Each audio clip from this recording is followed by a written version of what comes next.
Kebanyakan orang kan taunya ayat pertama yang diturunkan, Iya, Iqra. iya. Yang terakhir apa? Jadi jarang ditanya di ending. Anda mau tanya dulu, Ustaz. Luar biasa. Karena ini bagus nih endingnya nih. Jangan ngagetin nanti. Jadi gini, Gimana? Sebaiknya apa yang harus kita lakukan pada saat malam nuzulul Quran dan malam-malam Lailatul Qadar? Ente memang cerdas, Ji. Nah, Ya. itu yang paling penting. Apa yang harus Sesuai dengan peci ente yang cakep begini. peci baru nih, Ustaz. Maaf. Bismillahirrahmanirrahim. Assalamualaikum warahmatullahi wabarakatuh. Waalaikumsalam warahmatullahi wabarakatuh. Baik Bapak Ibu, sahabat-sahabat semuanya, ketemu lagi di Kode 45. Seperti biasa saya ditemani oleh Ustadz Arif Susanto. Kita ketahui di bulan suci Ramadan itu ada malam-malam yang sangat istimewa, yaitu malam Lailatul Qadar. Hanya saja yang mau kita ungkapkan atau kita diskusikan pada kali ini bukan malam Lailatul Qadarnya, Ustaz, tapi pada saat Al-Quran itu diturunkan. Baik. Nah, Al-Quran diturunkan kalau menurut surat Al-Qadar, ya, surat 97 ya. A'udzubillahi minasyaitonirrajim. Bismillahirrahmanirrahim. Inna anzalnahu fi lailatul qadar. Ya. Jadi Al-Quran itu turun di malam Lailatul Qadar. Cuma kan malam Lailatul Qadar itu di malam-malam ganjil, Ustaz. Ya. Berarti yang pasti itu turunnya itu di tanggal berapa, Ustaz? Malam tanggal 17 ya. Tanggal 17 adalah nuzul Quran atau malam diturunkannya Al-Quran. Berarti artinya Lailatul Qadar itu tanggal 17 berarti, Ustaz. Atau gimana, Ustaz? Iya. Baik, terima kasih Jigun. Berbicara tentang nuzul Quran yang menjadi momentum di bulan suci Ramadan. Pada dasarnya umat Islam memahami bahwa turunnya Al-Quran itu adalah di tanggal 17 Ramadan. Ini akan kita bahas bersama sehubungan dengan ada ayat yang berfirman Inna anzalnahu fi lailatul qadar. Sesungguhnya kami turunkan Al-Quran itu di malam Lailatul Qadar. Akan kita bahas bersama, mudah-mudahan akan membawa manfaat kepada kita, menambah khazanah keilmuan kepada kita. Lebih dari itu Allah memberikan kepahaman kepada kita semuanya. Amin. Baik. Setidaknya ada 8 poin yang akan kita bahas tentang nuzul Quran. Yang pertama, Aji, bahwa yang pertama adalah kata nuzul, yang artinya itu adalah dari asal kata nazala yanzilu nuzul, yang artinya turun. Nah, turun itu sendiri punya 2 makna. Yang pertama adalah turun wahyu Allah melalui malaikat Jibril dan disampaikan kepada Rasulullah Sallallahu Alaihi Wasallam. Dan yang kedua, secara maknawiyah, turunnya Al-Quran itu kalau dihubungkan dengan malam Lailatul Qadar bukan hanya sekedar Al-Quran turun kepada Nabi, tapi Al-Quran menjadi hikmah untuk kehidupan orang-orang beriman ketika mereka mendalami dan mentadaruskan Al-Quran di malam Lailatul Qadar, sampai nanti akan ada nilai yang luar biasa, yaitu lebih baik daripada 1000 bulan. Akan kita bahas. Poin yang pertama adalah secara etimologi, nuzul yaitu turun. Jadi turunnya Al-Quran itu secara kafrahnya orang memahami dan mengetahui bahwa turunnya Al-Quran adalah di tanggal 17 Ramadan.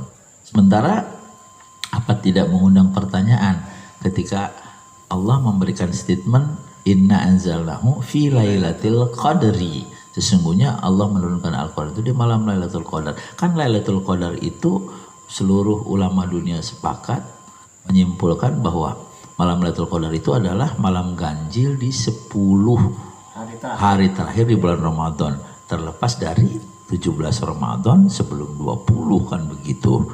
Baik, tidak akan mempermasalahkan yang itu. Yang penting bagaimana kita bisa mengambil hikmah dari nuzul Quran. Untuk poin yang kedua, nuzul itu turun dan Rasulullah menerima wahyu itu Jigun, luar biasanya apa? semenjak Rasulullah mendapatkan wahyu dan ternyata muatannya itu adalah muatan yang sangat berat karena ini adalah firman Allah, maka wajar kalau kondisi Rasulullah SAW pada waktu itu sempat ketakutan, menggigil, bahkan minta perlindungan kepada istrinya. Itu artinya apa? Itu artinya bahwa firman Allah itu bukan sesuatu yang sembarang, tapi benar-benar punya muatan amanat dan pesan moral yang sangat tinggi, sehingga wajar kalau Rasulullah pun menerimanya tidak mudah. Nah, sejak itulah Rasulullah mendapat gelar Nabiyil Ummiyi. Sejak itu ya? Iya. Tahu nggak Ummi? Ada dalam lagu. Ummi, Ummi. Ibu kan berarti? Itu ibu. Nah, kenapa Rasulullah mendapat gelar Ummi?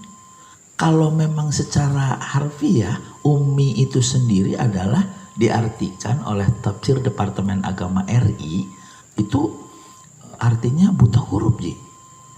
Tapi kenapa di kata Ummi itu sendiri adalah ibu, yang artinya Rasulullah sangat menginduk kepada Al-Quran. Jadi kalau dianalogikan Rasulullah itu anak kecil, maka Al-Quran itu adalah ibunya. Maka anak kecil itu tidak akan makan apabila tidak disuapin, dan tidak akan mandi apabila tidak dimandiin. Begitu juga Rasulullah setelah turunnya Al-Quran. Demi Allah, saudaraku, sejak turunnya Al-Quran, Rasulullah berani membuta tulikan dirinya dari selain wahyu Allah Subhanahu wa Ta'ala. Itulah kenapa Rasulullah mendapat gelar Ummi. Poin yang ketiga, Ummi itu sendiri yang artinya buta huruf, artinya Al-Quran ini bisa disimpulkan, demi Allah, Al-Quran adalah kitab yang terbebas dari infiltrasi Muhammad.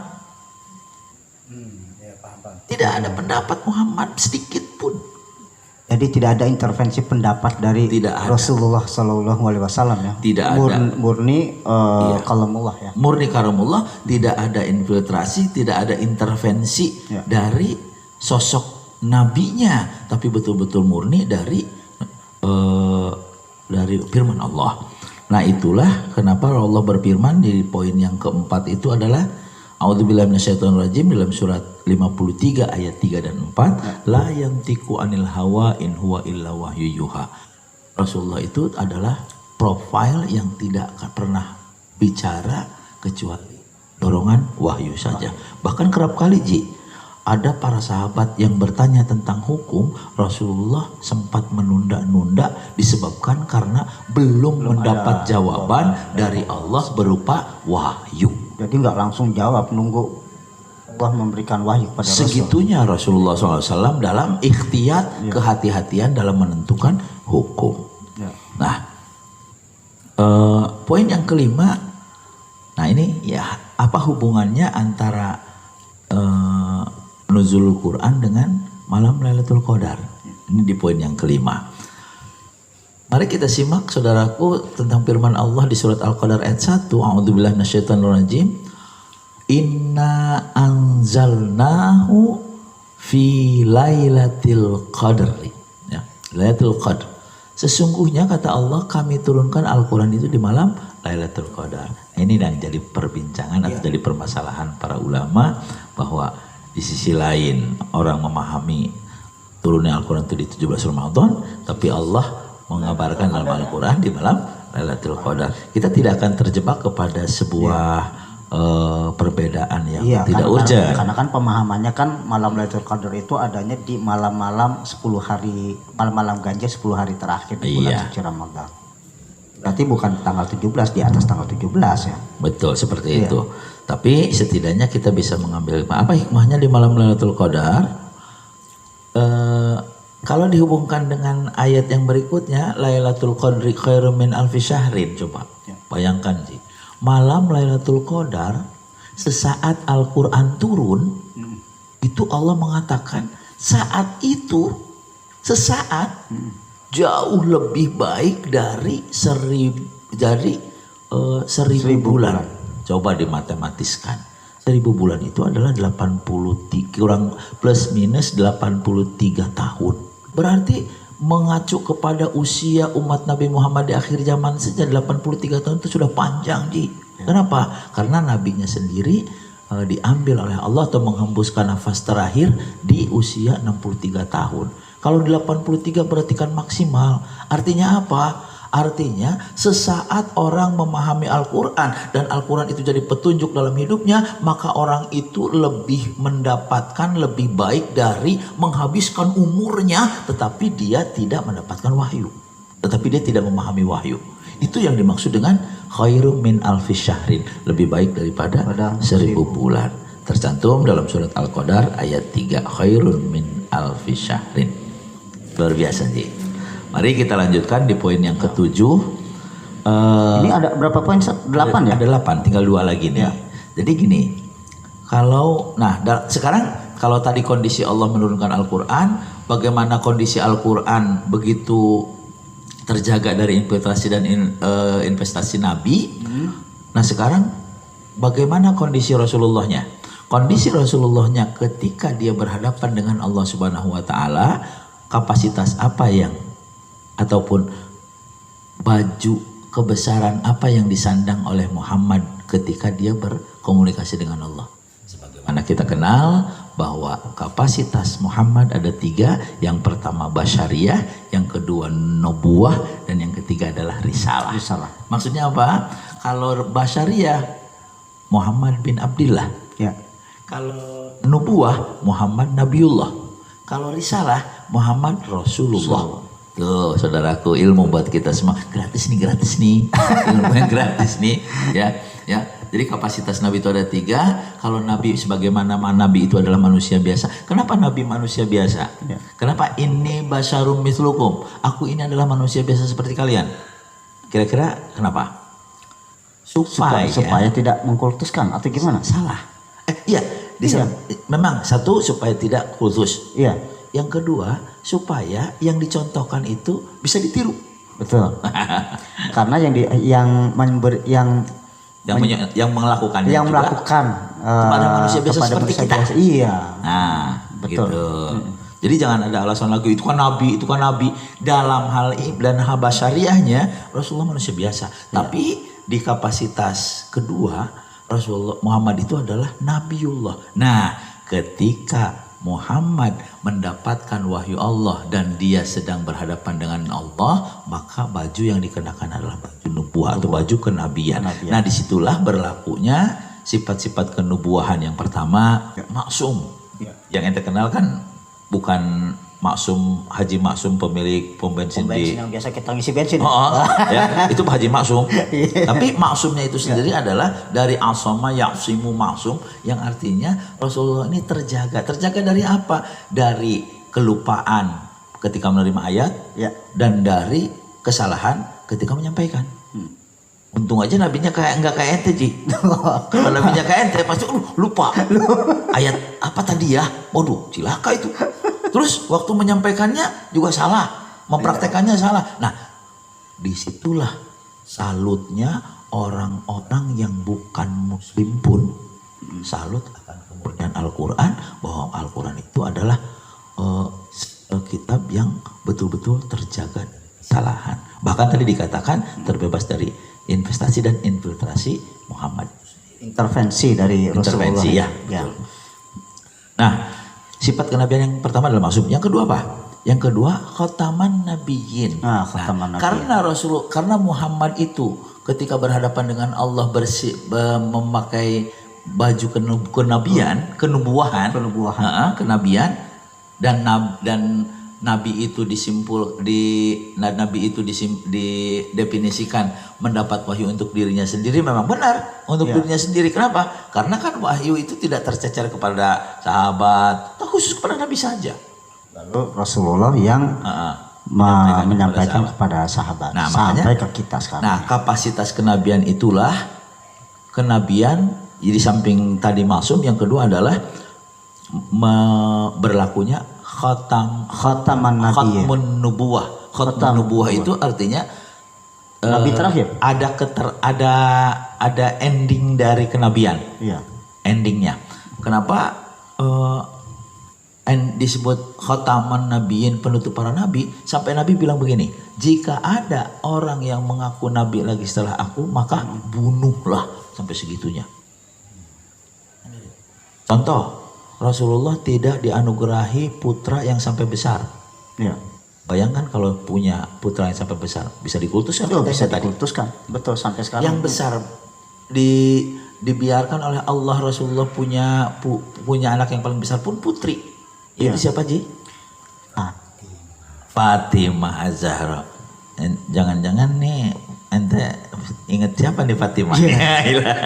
Fatimah kampung sebelah. Nah, Fatimah ya kalau kata orang Betawinya ya. Fatimah Az-Zahra menikah dengan Ali. Ya. Dikaruniai buah cinta dua anak Hasan dan Husain. Ane mau tanya, Ji. Ya. Cucu siapa? Sebetulnya kalau lihat dari nasab ya. Kalau di Arab itu kan ibnu bapaknya. Artinya kan bapaknya kan Ali, berarti bapaknya Ali lagi. Berarti bukan Rasulullah dong. Ada yang bilang bahwa Jadal Husaini kakeknya Hasan Husain itu sebetulnya Abu Thalib. Kalau melihat istilah dalam Islam itu nasab ya. Nasab itu turun lanang. Iya, turun ke laki-laki. Nah, terputuslah nasab Rasulullah di Fatimah. Di Fatimah ya. Karena perempuan. Betul. Ya kan? Karena perempuan. Makanya mungkin itu dari perspektif akidah supaya umat tidak mengkultuskan kenabian. Ustaz, nih maaf di luar konteks ini. Iya. Rasulullah kan punya anak laki-laki ya. Cuma mungkin hikmahnya pada saat masih kecil, usia masih bahkan masih bayi. Iya, masih bayi itu diambil sama Allah. Mungkin itu hikmahnya. Wallahu alam mungkin itu. Ya. Pada intinya ini bersifat ilmiah. Iya, ilmiah. Kaji ya bukan untuk diperdebatkan. Boleh lah, ya. brainstorming. Ya, istilahnya untuk membuka wacana supaya seperti itu. Nah, itu kedua sifat kenabian itu adalah di Rasulullah SAW menjadi nabi yang terakhir. Nah, sekaligus akan saya sisipkan kapasitas nabi yang ketiga, yaitu Rasulullah. Kapan baju risalah dipakai? Ketika berhadapan dengan umat. Jadi basyariahnya Muhammad bin Abdillah, nubuahnya Muhammad Nabiullah, dan risalahnya adalah Muhammad Rasulullah SAW. Sehingga mudah-mudahan dengan keterangan ini umat lebih bisa memahami dan bisa membedakan kenapa dalam Al-Quran kadang-kadang Muhammad mendapat gelar Nabiullah, kadang-kadang Muhammad mendapat gelar Rasulullah. Itu artinya, itu rahasianya, ketika Muhammad mendapat gelar Rasulullah itu lebih kepada ketika Rasulullah berhadapan dengan umatnya. Tapi ketika Rasulullah berhadapan dengan Allah, kenabiannya luar biasa. Ini mudah-mudahan jadi ilmu. Nah, ini poin ke-8 ini menyimpulkan bahwa dari mulai runutnya nuzul Quran, turun Al-Quran, bagaimana kondisi Rasulullah SAW, dan hikmah dari nuzul Quran juga di malam Lailatul Qadar, orang yang mendapatkan wahyu Allah pahamkan Al-Quran, terus hidupnya berubah, hijrah dari yang tidak baik menjadi baik. Itu sebetulnya proses seperti itu. Allah katakan luar biasa, dia lebih baik daripada umurnya panjang tetapi tidak mendapat bimbingan wahyu Allah. Padahal sesaat loh. Bahkan ada hadis Nabi mengatakan gini, Ji. Sesaat orang belajar Quran, sesaat orang menuntut ilmu jauh lebih baik daripada sholat sunat 1000 rakaat contohnya. Itu artinya bagaimana hadis ini memacu kita untuk lebih berupaya semaksimal kekuatan untuk memahami firman Allah. Bukan berarti kita tidak boleh baca Al-Quran hanya Arabnya saja. Karena memang itu juga sudah dapat pahala. Tapi ternyata alangkah luar biasanya ketika kita diberi kepahaman Allah untuk memahami Al-Quran. Selain memahami juga mengaktualisasikan. Wah, itu Nah luar itu, biasa. dan itu menjadi kalimat yang di stabilo di ikon Nuzulul Quran bahwa turunnya Al-Quran ke dalam hati kita jauh lebih baik dari orang yang umurnya panjang tetapi tidak mengenal ayat Allah. Akan indah lagi ketika kita tutup dengan sebuah cerita ketika Rasulullah SAW mengakhiri kerasulannya, mengakhiri tugasnya dengan alamat. Ya, Ustaz, Ada alamat. sebelum di ending, Anda mau tanya dulu, Ustaz. Luar biasa. Karena ini bagus nih endingnya nih. Jangan ngagetin ente. Jadi gini, Gimana? Sebaiknya apa yang harus kita lakukan pada saat malam nuzulul Quran dan malam-malam Lailatul Qadar? Ente memang cerdas Ji, ya. Itu yang paling penting. Apa yang harus Sesuai dengan peci ente yang cakep begini. peci baru nih, Ustaz. Maaf. Cerdas memang ente ya. Jadi benar luar biasa guys ya. Dan pemirsa yang menonton narasumber ini luar biasa. Simpulkan betapa luar biasanya ketika orang di melalui malam-malam Lailatul Qadar dia sedang mengkaji ayat-ayat Allah. Mudah-mudahan bukan hanya sekedar tadarus membacanya saja, tapi berkumpul bersama untuk mengambil pemahaman dan hikmah dari isi itu sendiri yang disimpulkan oleh Allah khairum min alfis syahrin, jauh lebih baik dari umur 83 tahun. Luar biasa. Allah diakhiri dengan sebuah kesimpulan bahwa ketika Rasulullah menjelang turun ayat terakhir, Ya. Rasulullah SAW di sini mengakhiri kenabian, mengakhiri kerasulannya dengan ciri-ciri pertama adalah Rasulullah menyampaikan ayat terakhir.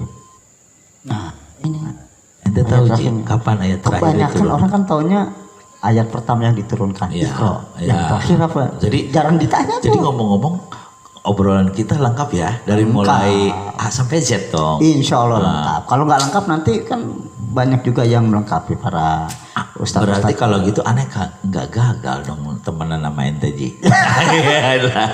Masya Allah. Jadi kalau boleh simpulkan di akhir masa kerasulan disinyalir dengan turunnya ayat terakhir. Ente mau tahu Ji kapan turunnya ayat terakhir? Turunnya itu adalah ketika haji wada. Haji Wada. Terus yang kedua termuat ayat tersebut, ayat yang terakhir itu adalah di surat Al-Maidah ayat 3, yaitu al-yauma akmaltu lakum dinakum wa atmamtu alaikum nikmati wa raditu lakumul islama dina. Nah, artinya hari ini telah aku sempurnakan agamamu dan aku ridhoi agamamu sebagai Islam dan aku sempurnakan nikmatmu. Itulah Rasulullah dengan gigih membaca ayat itu penuh haru dan seluruh para sahabat Rasulullah SAW berada di puncak kegembiraan. Kenapa? Ayat sudah sempurna turun semua dan Rasulullah dengan para sahabatnya secara institusi berada di puncak kemenangan, gitu ya. Bagaimana hebohnya para sahabat berada dalam puncak kegembiraan. Mau tahu Ji? Gimana? Di tengah-tengah para sahabat bergembira ada seorang sahabat yang justru malah itulah dia Abu Bakar As-Siddiq radhiyallahu an menangis ketika seluruh para sahabat bergembira. Memang dia paling hawas. Ketika Rasulullah bertanya, wahai Abu Bakar, kenapa engkau menangis justru di tengah-tengah gembiranya para sahabat yang lainnya? Apa jawab Abu Bakar? Yang pertama, kalau Islam sudah di puncak berarti Islam tidak naik lagi, malah mungkin akan turun. Pertama yang membuat Abu Bakar nangis. Mau tahu gak Ji? Kenapa alasan Abu Bakar nangis yang kedua? Karena Takut ditinggal. Karena sebentar lagi aku akan ditinggal oleh orang yang paling aku cintai, yaitu baginda Rasulullah Shallallahu Alaihi Wasallam, dan Rasulullah pun menangis sambil memeluk Abu Bakar. Luar Sedih juga biasa. Ya kalau ngebayangin sedih juga. Bukan Itulah. sedih juga ya. Benar-benar Ji. mendalam ya. Kalau kita sedih mendengar Abu Bakar nangis wajar, karena Abu Bakar kan nangis. Iya. Yang lebih mencabik-cabik hati lagi, Umar bin Khattab, tepat ente. Umar bin Khattab malah ketika mendengar Rasulullah wafat, bayangkan, saking tidak percayanya saudara. Saking, kenapa tidak percaya? Saking cintanya dan saking impossible, begitu. Iya. Malah yang meyakini kalau ada yang bilang Rasulullah wafat ya, pedangnya ya. Iya, bahkan pedangnya yang akan bicara tuh. Bukan gitu. Gimana? Bahkan Umar bin Khattab bukan malah nangis, tapi malah tertawa.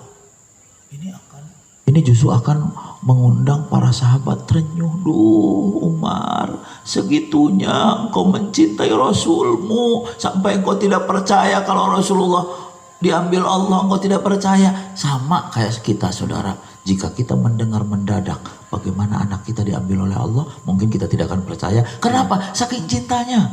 Dan Umar bin Khattab lari di tengah-tengah kerumunan massa sambil tertawa terbahak-bahak, sambil mengacungkan pedangnya. Siapa yang mengatakan bahwa Muhammad sudah meninggal, aku akan bunuh dia.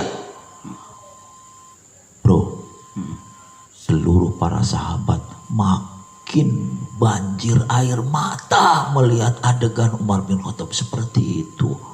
Tidak ada yang berani mendekatinya kecuali siapa? Abu Bakar lagi. Abu Bakar memeluk Umar bin Khattab seraya membacakan Muhammadur Rasulullah. Muhammad adalah Rasul biasa. Qad khalat min qablihi rusul, telah berlalu rasul-rasul yang lain. Rasul-rasul yang lain pun diambil oleh Allah Subhanahu wa taala. Apa jawab Umar bin Khattab sambil kembali kepada kesadarannya, nangis sambil mengatakan kepada Abu Bakar, Abu Bakar, surat yang engkau bacakan tadi seperti yang baru turun.